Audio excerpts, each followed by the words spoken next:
This is the Blood Red podcast from the Liverpool Echo, giving you the inside track on all the big talking points from Anfield.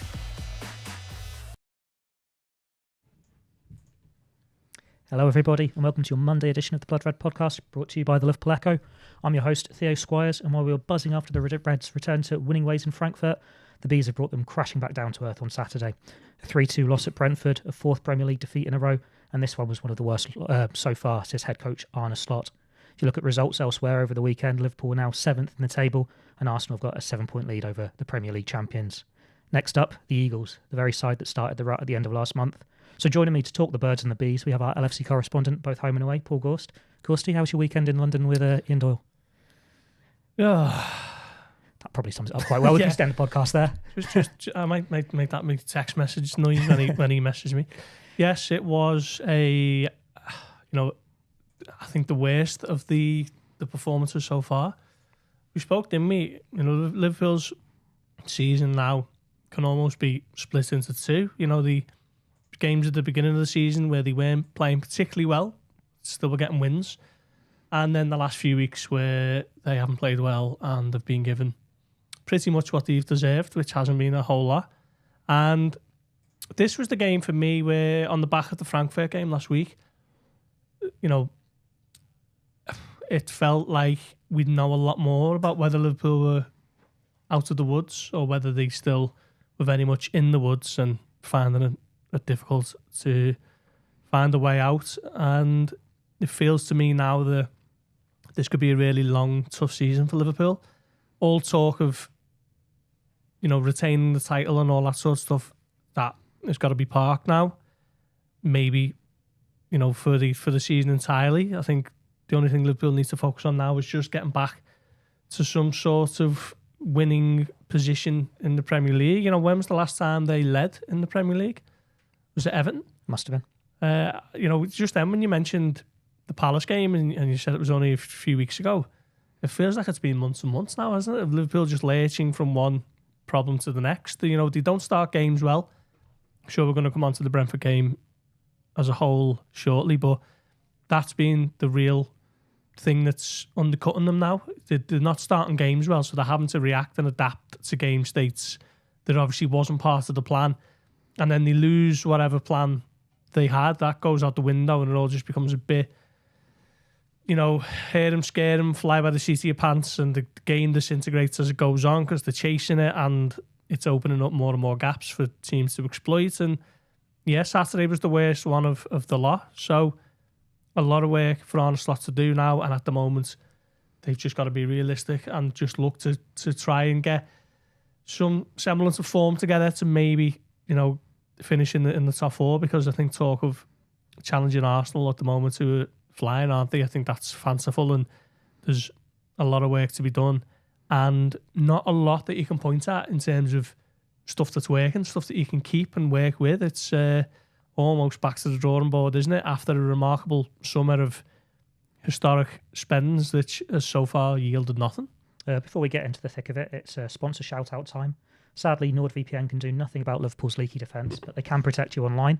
To get the best discount off your NordVPN plan, go to nordvpn.com/bloodred. Our link will also give you 4 extra months on the 2-year plan, and there's no risk with Nord's 30-day money-back guarantee.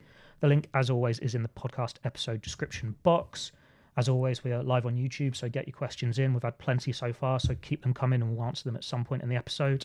Producer Ian has made a point of telling me we are not live on Facebook, and he also wants it on the record that he is listening to us. He just normally has his headphones in, so he's on a bit of a delay. So yeah, thanks for paying attention, Producer Ian. It's much appreciated. Brentford, you've already touched on it. There been a bad day at the office, Gorsty. But for me, as soon as the teams dropped, that was a damning indictment as well, because Brentford normally, when they go against the top six, the big six, you see a 3-5-2, a change of formation, and they didn't do that. They went with the normal 4-2-3-1, 2 quick wingers. You saw that side and you go, they're going to exploit the fullbacks. They're going to try and hit Liverpool on the counter-attack. Yeah. Go on set pieces. That's exactly what they did, and they got what they deserved for it. Yeah, I mean, I think the frustrating thing is for a lot of supporters has been no one was surprised by Brentford's approach. I mean, you mentioned there the change of system, but we knew, I think, journalists who don't cover Brentford, I'm certainly expecting the approach in terms of the long balls into the box, the long throws from Coyote in particular. And Liverpool, after the game, admitted that was something that they were aware of themselves and worked on it all week. Slot said it in the press conference. Virgil van Dijk said it to me after the game. That was something that they worked on throughout the week. And 5 minutes in, they're a goal down because of it. Coyote slings one in, knocked onto the back post. Dango, Outtara pounces, and Liverpool are one down. So whatever work you were doing on that, counteracting the very obvious threat to Brentford, it wasn't good enough. So already 5 minutes in, Liverpool are a goal down again. And I think it's the fourth time they've conceded inside the opening 15 minutes this season, which they haven't done since 1994, I think. Maybe 1996. I can't remember the exact statistic. I think it was Michael Reed of The Athletic who plucked that one out. So do check his Twitter for all those sorts of stats. But yeah, dreadful start. And, it's the same again as the previous week, wasn't it? Against United, they scored after 62 seconds. So already the game plan, whatever it is you're on the back foot. You're having to respond. You can't get control of the game. I thought Jones and Szoboszlai did okay in midfield, to be fair. But Florian Wirtz, again, just a little bit weak in too many duels against a very physical, combative Brentford side, which was always going to be the big question mark over whether he could build on that performance in Frankfurt. Ekitike was anonymous after a really good display in midweek. Gakpo again, his season just seems... I know we scored in the last couple of weeks, but just doesn't seem to be influencing things enough. Right across the pitch, there are real problems, aren't there? And I said a few times now, Milos Kerkez has been a concern that has only been exacerbated by his performance on Saturday night. So, yeah, all across the pitch, there were real question marks over so many of the players. And it was frustrating to see Mamardashvili in particular, like we said there about Brentford's strengths, we know that they're going to hail it into the box at every chance they get. So the goalkeeper's still trying to play difficult passes out to his fullbacks, to Kerkez, to Bradley. And that's where the opening goal comes from, isn't it? I think it's a poor pass out to Bradley. He can't quite get hold of it. Throw in conceded, which is as good as a corner for Brentford. And lo and behold, did a goal down inside 5 minutes. So, so naive of a team who are the defending champions. They should be a bit more streetwise to that sort of stuff, particularly having worked on it through the week. And yeah, there's so much to fix right now for Arne Slot. I don't really know where he starts. And it does feel so predictable because we are seeing it every week. Teams know what Liverpool's weaknesses are. They exploit them. And Liverpool don't seem to have an answer. That was the concern for me, reading the quotes from Arne Slot afterwards, where he says he's yet to find the solution. It's like, well, you're Premier League champions. This has been going on now all season long, not just in the games you've lost. And they're still making the same errors every week. Yeah, well, he noted it in his press conference on Friday, didn't he? I think he went out of his way to say that Liverpool have faced 507 long balls before the Brentford game, which is 20% more than last season and the most that any team in the Premier League have faced. So clearly teams have worked out that there's a blueprint to success against Liverpool. Manchester United exploited it superbly last week. Brentford have done it to even better effect, really. And yeah, it is quite concerning that Slot admits that he knows teams have almost worked out a way of playing against his team, but he can't figure out a way to counteract that. So it's going to involve a lot of time on the training pitch, which you don't really get at a club like Liverpool when you're playing 3 times a week. It's going to involve a lot of analysis sessions, a lot of sort of digging deep. Let's see what sort of characters they've got in the squad to respond to this. And yeah, it's already looking like an uphill task, isn't it? Certainly to challenge Arsenal and, to fight for a place in the top 4. If Liverpool miss out on the Champions League with the level of spend that they've come up with in the summer, it's could set them back a couple of years. So, yeah, it is only early. I think we have to sort of at least acknowledge that. But at the moment, I'm struggling to remember when Liverpool were this, consistently poor. You're probably going back the last title defence 2.5 years at least. Yeah, 23.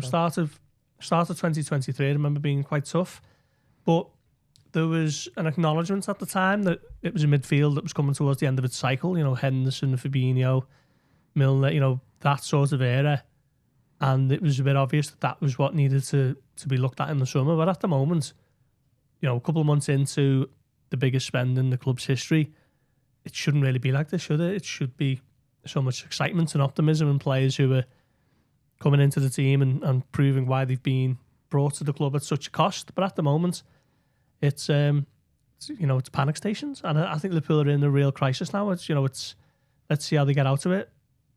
Wednesday night against Crystal Palace, they could probably do without it really, and just focus on Aston Villa, who will be coming to Anfield on the back of a massive victory against Man City. Well, that's the episode title today, is it? Crisis Time. Jamie Carragher has come out and said on Sky Sports that it is. You've pretty much said the same there. It feels so strange for Liverpool to find themselves in a crisis when a month ago they were top of the Premier League. They were unbeaten. They'd won all these games. It just isn't clicking, and you can't see a way out of it at the moment. Yeah, we said, didn't we, at the time, Liverpool, what did they win the first 5? Yeah. Without playing well, in inverted commas. And I always sort of push back against that a little bit, because to beat Arsenal, you've got to play to some sort of decent level, haven't you? To beat Arsenal, obviously 1-0 at Anfield. To beat Newcastle away at St James's Park in those unique circumstances with the frustration over the Isak situation, night game, away at Newcastle, first game of the season for them at home. So you have to play well to an extent to get those 2 results. But, Burnley wasn't great. They nick it at the end with a penalty. Everton, they played well in fits and starts, but by the end of that game, they're really being pushed back on against Everton. And, had they had better quality strikers, might have got a point on another day. So, it's almost been, well, Liverpool are winning without playing well. So imagine when they do click and what they're going to be able to do. But it's gone the other way, hasn't it? Liverpool haven't picked up their performances. They've started to be on the wrong end of the results. And you can't really argue about too many of the defeats. They were second best at Crystal Palace.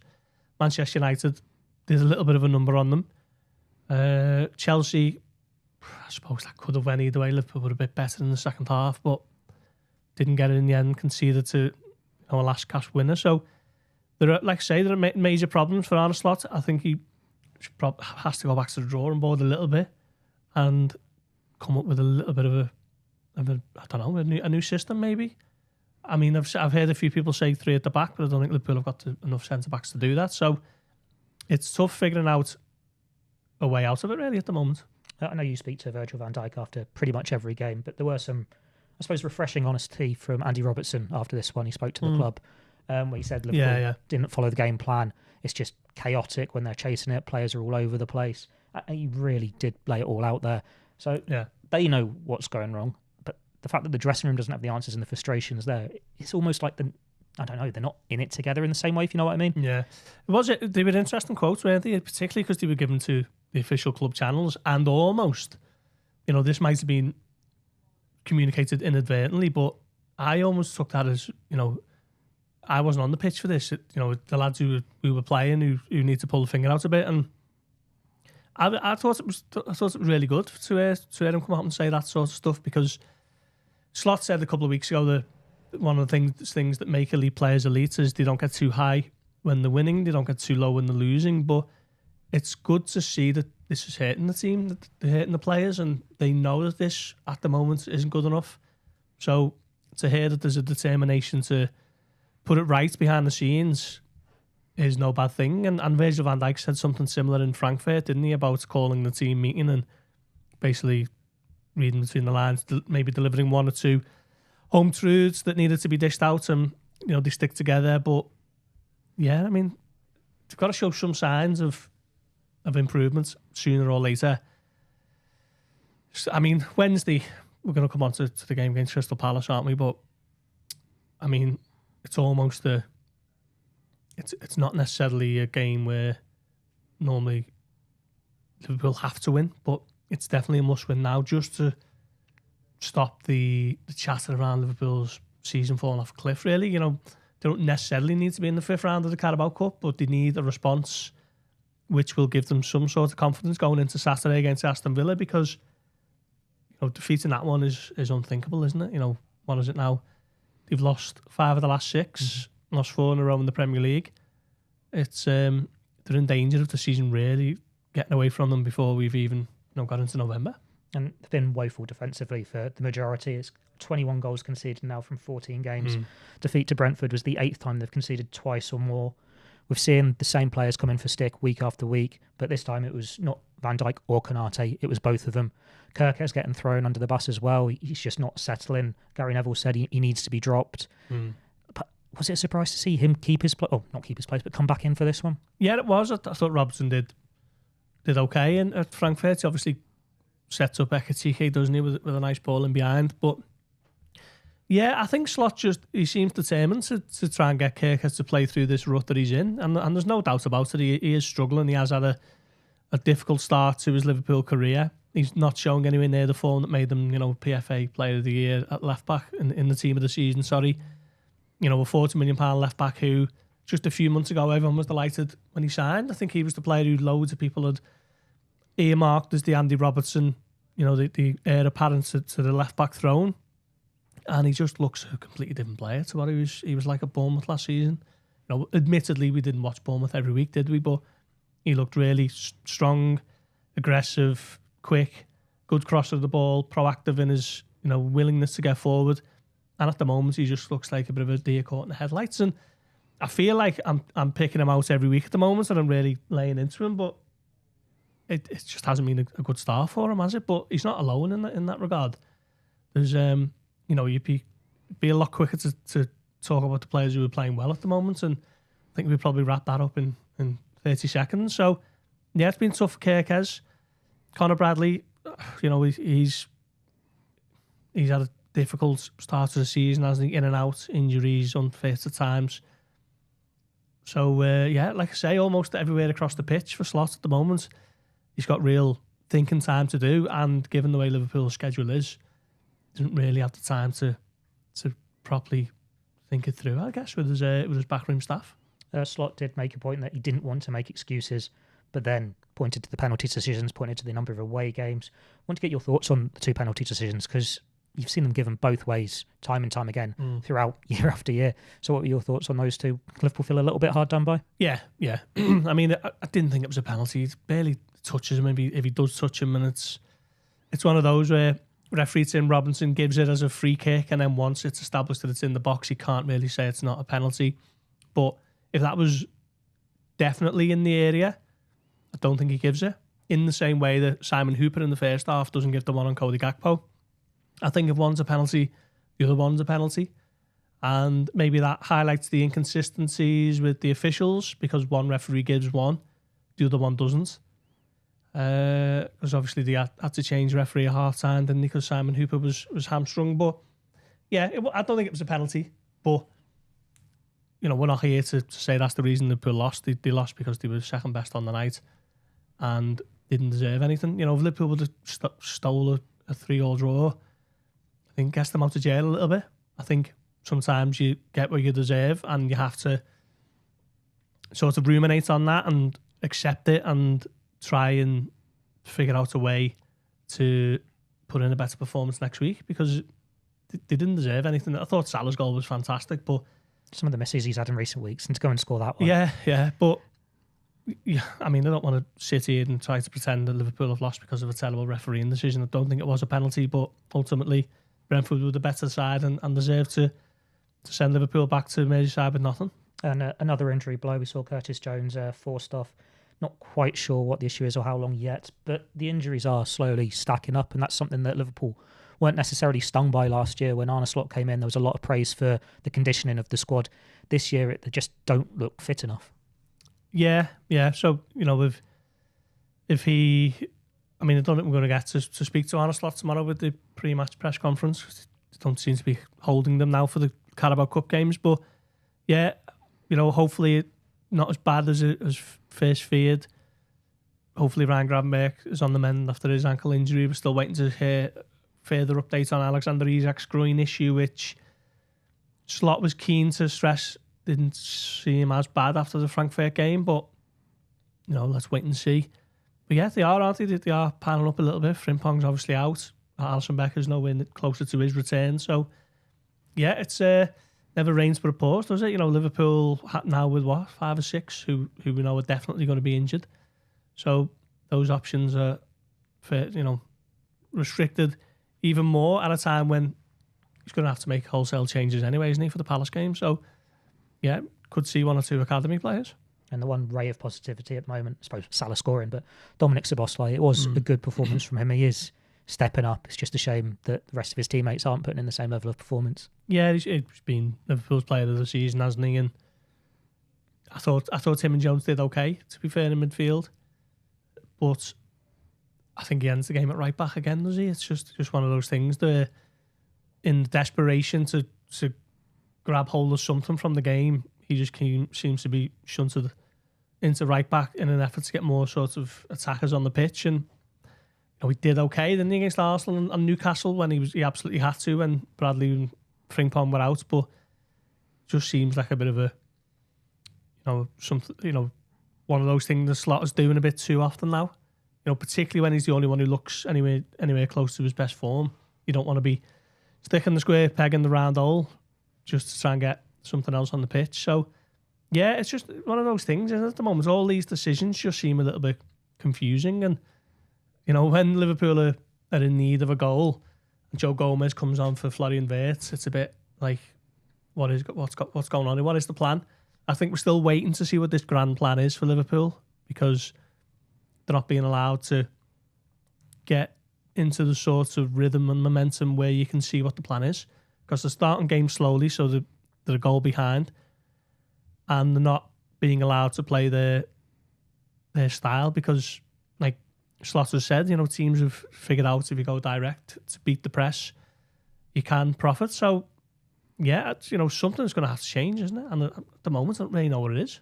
Arne Slot does have credit in the bank, obviously, Premier League winning head coach. But the questions are starting to pile up on social media, at least. He's feeling the pressure. How long do you reckon it can go on? It's difficult to gauge the temperature from social media. I've tried not to give that as much credence as I can.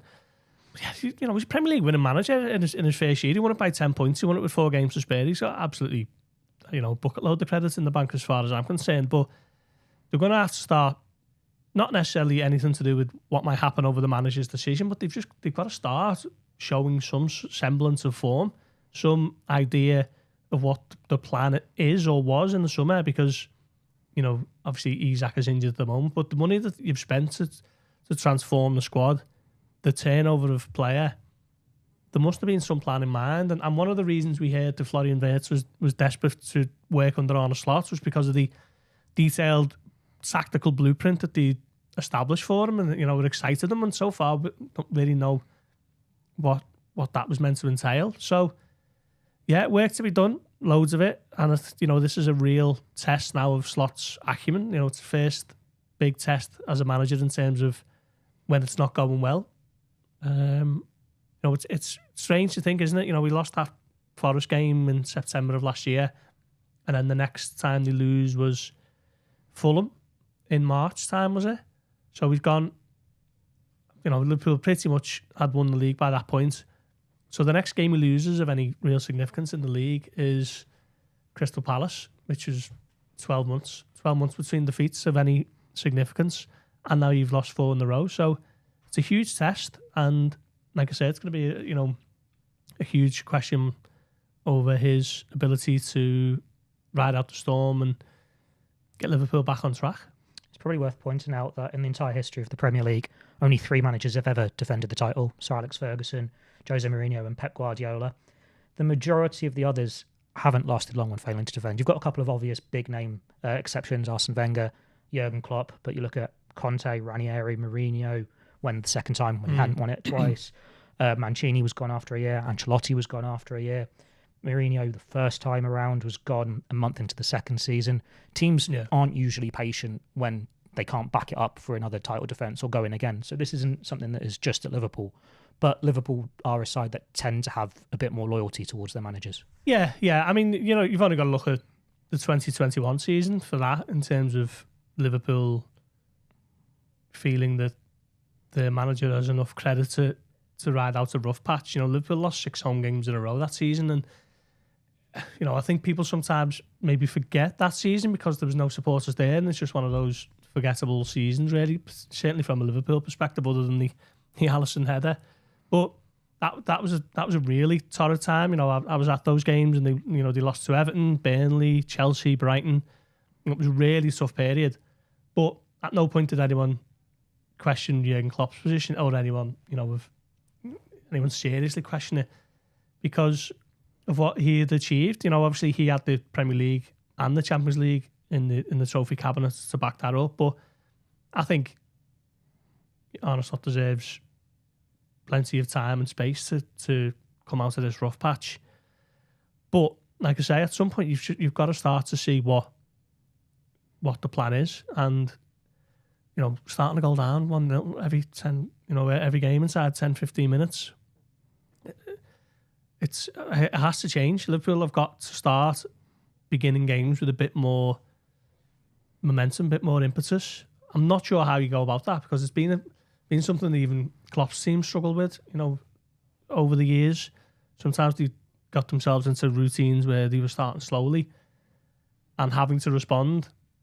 But at the moment, it seems to be the one that's undercutting them the most, just not starting properly. And before you know it, you've got to go to the well again. And, as we've seen, already, if you have to do that too often, sometimes you find the well's dry and you end up getting nothing. Before we dive on to Palace game, we'll look at some of the comments you've sent in. We've got one from Kevin Richards, who's pointing out that Luis Diaz was Liverpool's best presser. You also had Diogo Jota and Darwin Núñez, who was so good at pressing, but they seem to have lacked that from the front this season. They're easier to play against as a result. Are Liverpool missing some of these players? It's easy to say yes, isn't it? In terms of Cody Gakpo, I guess they're missing the opportunity to bring him out for Luis Diaz. Gakpo's obviously stuck a few away in the last few weeks, but I don't think he started the season well at all. And maybe, with Rio Ingamoa as the backup at the moment on that flank, it's a bit too easy for Gakpo to think that his place is safe and secure unless it's a cup game. So you could say they're missing Luis Diaz on that front. They're missing Trent Alexander-Arnold in terms of his creativity, because every time he got the ball, no matter what position what area on the pitch he was in, you were always on the edge of your seat, weren't you? Because he could pick out a pass and create a chance out of nothing, and he was so integral to how Liverpool attacked. So you could say they're missing him again, as much as supporters might not want to hear it because of the manner that he left. But yeah, you could argue that they're missing both of those players, but they're gone now. You have to work with what you've got. You have to figure out a plan with the players that you have. And at the moment, like I say, we don't really know what it is. Mark Schwartz is asking about the fullbacks. He's saying they're getting carved up week after week, yet he persists with Milos Kerkez. Robertson must be the starter at left-back, but surely it's time for Joe Gomez on the right as well. It steadies the ship up, and you've got 3 midfielders and 3 up top. What do you think? Yeah. It's a shout. You just don't have the defensive but backup. Then you've got all 3 centre-backs on the pitch, haven't you? And if one of them comes a cropper, then you're struggling. Particularly that Canate and Gomez haven't got perfect injury records either, have they? So I guess that might be the one that's holding Slot back from utilising that one. But yeah, it does feel like could you go back to basics with that, and Gomez at right back, who is not the most adventurous as a right back, but he offers that defensive solidity. And Robertson certainly should come in to give Kerkez a bit of a breather and just take him out the firing line. I don't know what you think about that, but that possibly could be a way to go on Saturday against Aston Villa. I suppose it depends what happens in midweek, which players actually get the nod there, because you'd imagine Joe Gomez is going to have to start as centre-back. Yeah. But it's a bit of a guess for who goes next to him. But then that has a knock-on on who's on right-back. Andy Robertson probably captains the side, but Arne Slot seems reluctant to want to play him 2 games in a row, and it seems whenever Liverpool are playing a quick winger, it's Kerkez who gets the nod because he's got a bit more pace. Yeah, when you pay 40 million for your left-back, you've got to, I suppose you have to stick with it, don't you? And get him through a bit of a tough patch and get him adjusted to playing alongside Van Dijk, who I think has given a few rockets already this season. So that partnership will need time to develop. So sort of get the thinking of keeping Kerkez in and just trying to play him into some form of confidence. But at the moment, he's like Slot would be the first to say he signed for 5 years and not 5 weeks or whatever. So there might not be any harm in just taking him out of the team for a couple of weeks and just getting that Robertson-Van Dijk partnership re-established again, and just, baby steps at the moment, because, if you're trying to run before you can walk, you can struggle, can't you? And I think that's what Liverpool may be trying to do at the moment, trying to assimilate 3 or 4 new starting players in every week. We've got quite a few comments going. Slot was basically riding off Klopp's tactics last year, and now he's tried to implement his own, and it's not quite working. I think that's a little bit harsh because there was obviously a clear adjustment last year. Everyone felt that it needed that Slot touch for Liverpool to make that step and go for the title. We saw them fall short the year before. But it feels maybe that with this year, with the way it's going, with what happened in the summer with Diogo Jota, maybe the arm around the shoulder would have been more beneficial. But they're completely different head coaches. You can't really compare them. They've had results wherever they've gone. And Slot's the future. I know Klopp's made those comments on that CEO podcast a couple of weeks ago, but I'd be very surprised if we saw him back at Liverpool anytime soon. No, I mean, that was just massively just blown up and taken a bit out of context, and it was unfortunate timing more than anything. You know, it's just Klopp basically saying, I'd never manage another team in England, so in theory, why wouldn't a return to Liverpool appeal to him Monday? It was just being released the day after the Manchester United defeat was just the worst sort of timing for that. But it's a total non-starter for me. Anyway, it's Slot's time, and many were sort of saying last year that Liverpool were going to be entering a bit of a period of transition with the new manager coming out of the shadow of the Klopp era, and a top four might have just been the aim to build and something to show what you're working towards. And then he goes and wins the Premier League in stunning fashion, barely losing the game, en route to the title, wins it by 10 points with 4 games to play. So expectations have changed, particularly with the level of turnover, the amount spent, the profile of player who's been brought in. So you can understand why the expectations have been adjusted on the back of that, on the back of last season and then the summer. But it does feel like now this is going to be the season of transition that many anticipated last year, doesn't it? And I suppose if you can wrap your head around that, it's a different way of thinking. But having had the success that you've had, it's difficult to ultimately accept that this one might be a season where you're looking to transition. And that's what City were doing last year, weren't they? They were in a transitional period. Yeah. Their losing run went on a lot longer than Liverpool's at the moment. It felt like they'd sort of accepted that by January as well, with the players that they brought in to get them ready for this season. We'll move on to Palace now, the side that started the rut.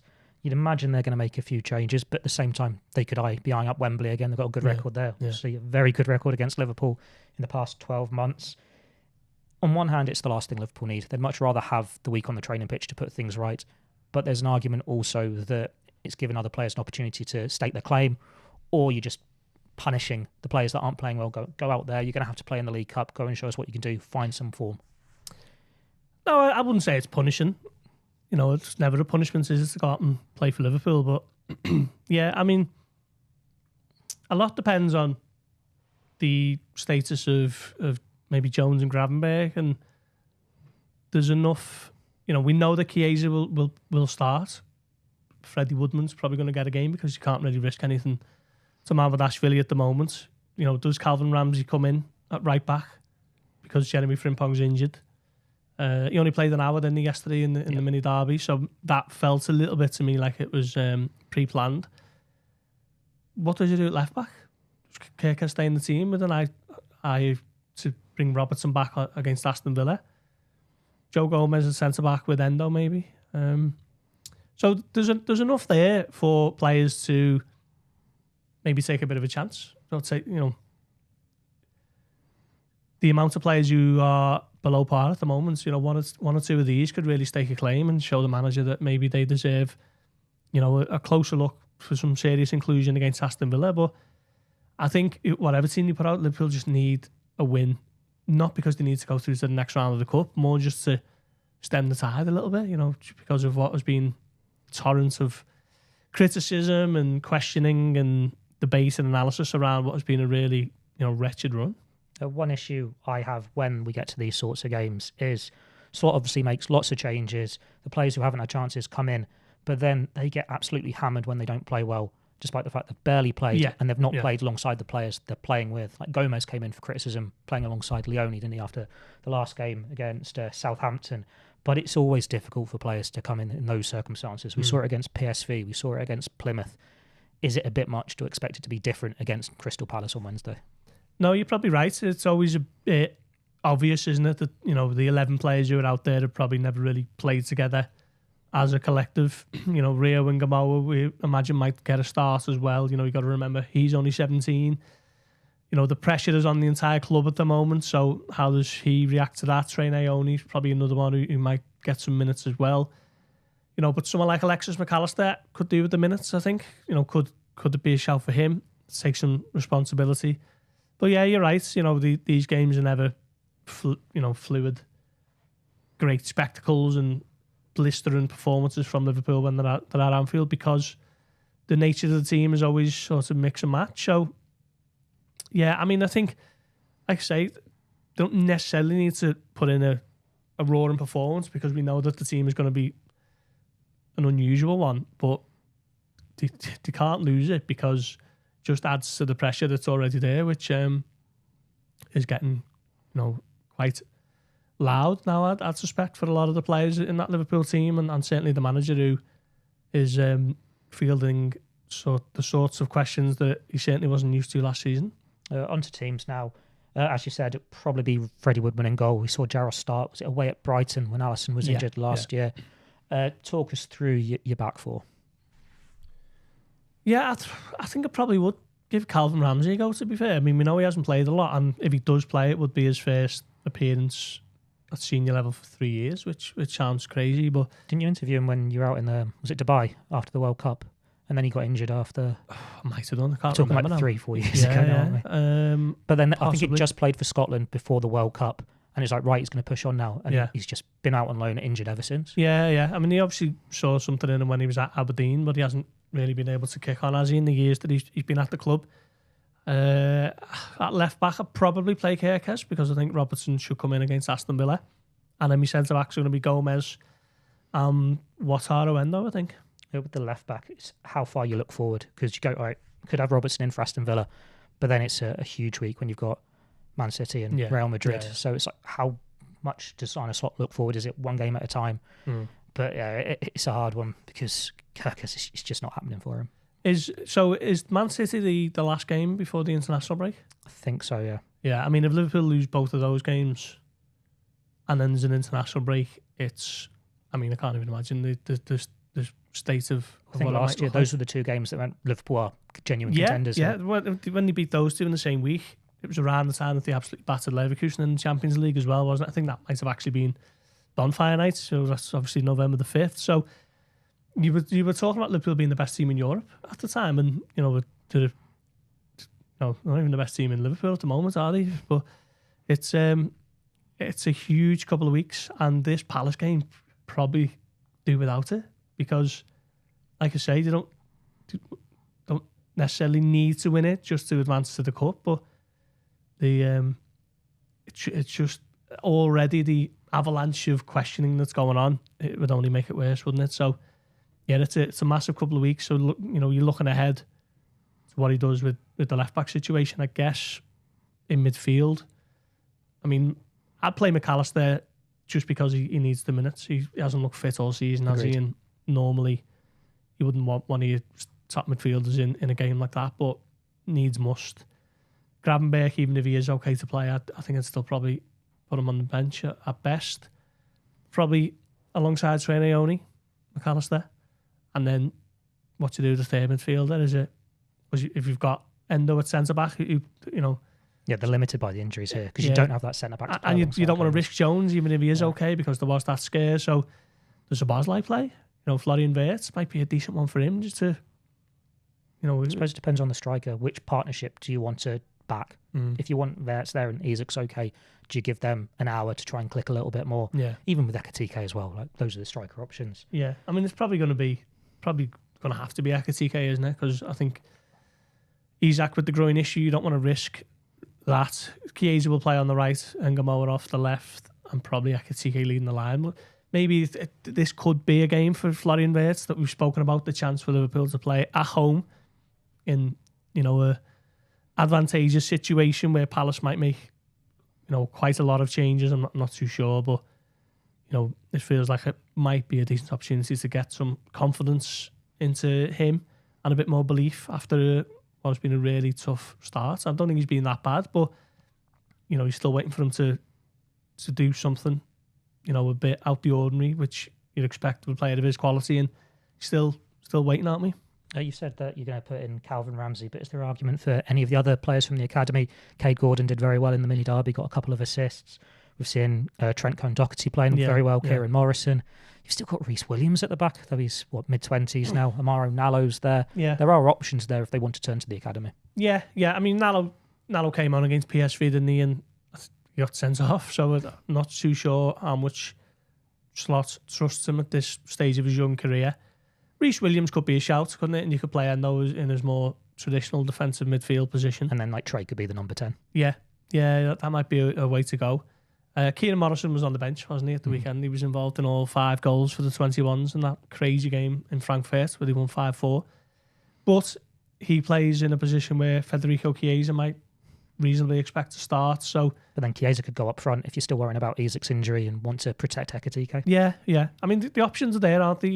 If you're going to do that, is it Morrison or is it Cade Gordon, who's obviously got a bit more senior experience?